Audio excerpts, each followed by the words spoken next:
Hörmətli dinləyicilər, dəyərli müəllimlər, əziz valideynlər və məktəbimizin şagird kollektivi. Bugün efirdə səslənən hər bir söz təkcə bir tarix parçasını xatırlamaq üçün deyil, həm də milli yaddaşımızın dərin qatlarına enmək, qəhrəmanlıq anlayışının mahiyyətini dərk etmək və gələcək nəsillərə mənəvi dayaq ötürmək məqsədi daşıyır. Tarixin elə simaları var ki, onların adı çəkildikdə zamanın sükutu pozulur. Yaddaş oyanır, qürur hissi insanın ruhunu bürüyür. Bugün Gələcəyin İşığı FM radyosunun efirində məhz belə bir şəxsiyyəti, Azərbaycan xalqının igid oğlu, 2 dəfə Sovet İttifaqı qəhrəmanı, general-mayor Həzi Aslanovun həyat və döyüş yoluna nəzər salacağıq. Mən bu verilişin aparıcısı Lənkəran rayonu Yuxarı Bədii Kənd Tam-orta Ümumi Təhsil Məktəbinin 8 sinif şagirdi Milanə Ağayeva bugün sizinlə birlikdə tariximizin şərəfli səhifələrindən birini vərəqləməyə, qəhrəmanlıq irsinin mənəvi və elmi aspektlərini dəyərləndirməyə çalışacağım. Həzi Aslanov 1910-cu il yanvarın 22-sində Azərbaycanın qədim və mədəniyyət beşiği olan Lənkəran şəhərində dünyaya göz açmışdır. Bu torpaq əsrlər boyu igidlər, ziyalılar, vətənpərvər şəxsiyyətlər yetirmişdir.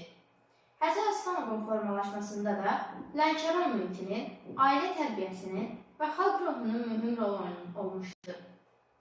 Uşaqlıq illərindən intizamlı, iradəli və məqsədyönlü xarakteri ilə seçilən Həzi Aslanov gənc yaşlarından hərbi sahəyə maraq göstərmiş, bu maraq sonradan peşəkar və sistemli fəaliyyətlə əvəzlənmişdir.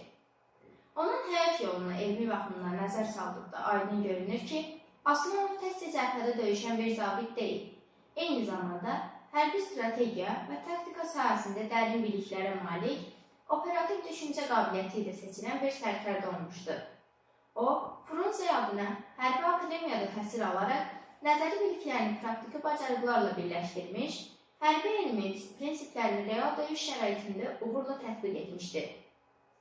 İkinci Dünya müharibəsi bəşər tarixinin ən faciəli və ən qanlı müharibələrindən biri kimi yadda qalmışdır. Statistik məlumatlara əsasən, bu müharibədə 60 milyondan artıq insan həlak olmuş, minlərlə şəhər və kənd dağıdılmış, bütün xalqlar ağır sınaqlardan keçmişdir. Məhz belə bir dövrdə Həzi Aslanov kimi sərkərdələrin fəaliyyəti müharibənin gedişatına ciddi təsir göstərmişdir. Həzi Aslanovun rəhbərlik etdiyi tank qoşunları bir çox strateji əməliyyatlarda xüsusi rol oynamışdır. Onun döyüş planları yüksək dəqiqliklə hazırlanır, risklər elmi əsaslarla hesablanırdı. Məsələn, Stalingrad döyüşündə onun tətbiq etdiyi çevik manevr taktikası düşmənin müdafiə xətlərini yarmağa imkan vermiş, Sovet qoşunlarının əks hücuma keçməsinə həlledici rol oynamışdır. Tarixi mənbələrdə qeyd olunur ki, Aslanovun komandiri olduğu hissələr qısa müddət ərzində onlarla yaşayış məntəqəsini azad etmiş, yüzlərlə düşmən texnikasını sıradan çıxarmışdır. 1942-ci ildə göstərdiyi misilsiz şücaətə görə Həzi Aslanova ilk dəfə Sovet İttifaqı qəhrəmanı adı verilmişdir. Bu, təkcə fərdi qəhrəmanlığın deyil, eyni zamanda Azərbaycanlı hərbiçilərin müharibədə oynadığı mühüm rolun rəsmi təsdiqi idi.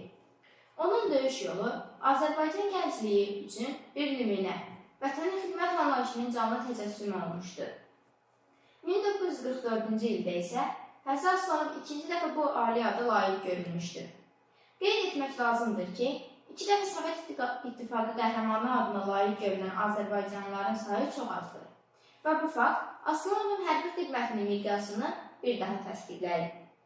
Statistik göstəricilərə əsasən, müharibə illərində onun rəhbərliyi altında olan hissələr 200-dən artıq düşmən tankını məhv etmiş, minlərlə faşist əskər və zabitini zərərsizləşdirmişdir. Həzi Aslanovun şəxsiyyəti yalnız döyüş meydanında göstərdiyi şücaətlə məhdudlaşmırdı. O, əskərlərinə qarşı yüksək məsuliyyət hissi ilə yanaşır, onların mənəvi psixoloji vəziyyətinə xüsusi diqqət yetirirdi. Hərbi psixologiya baxımında bu yanaşma ordunun döyüş qabiliyyətinin artırılmasında mühüm amil hesab olunur.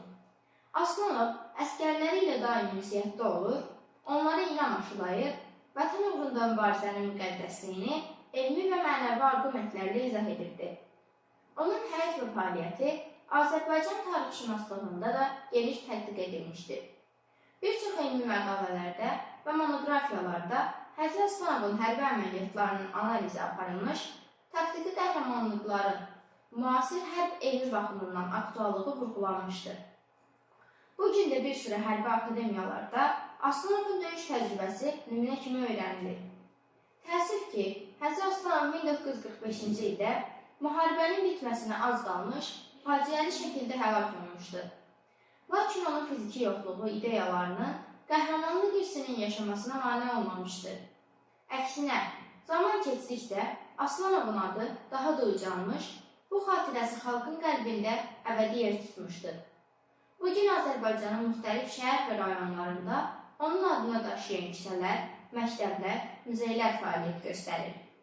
Hörmətli dinləyicilər, Həzi Aslanovun həyat yoluna nəzər saldıqda bir həqiqət aydın şəkildə üzə çıxır. Vətənə sevgi yalnız sözlə deyil, əməl və məsuliyyətlə sübut olunur. Onun taleyi bizə öyrədir ki, elmi biliklə, vətənpərvərlik birləşdikdə böyük nailiyyətlər əldə etmək mümkündür. Müasir dövrdə bu mesaj xüsusilə aktualdır. Çünki bugün vətənə xidmət təkcə silahla deyil, biliklə, əməklə, məsuliyyətli vətəndaş mövqeyi ilə həyata keçirilir. Biz gənc nəsil olaraq Həzi Aslanov kimi şəxsiyyətlərin həyatından nəticə çıxarmalı, öz üzərimizdə məsuliyyət hissini artırmalı, təhsilə, elmə və milli dəyərlərə bağlılığımızı gücləndirməliyik. Statistik məlumatlar göstərir ki, təhsilli və vətənpərvər gənclər ölkənin sosial-iqtisadi inkişafında əsas hərəkət verici qüvvədir. Bu baxımdan Aslanovun irsi yalnız keçmişin deyil, həm də gələcəyin yol xəritəsidir.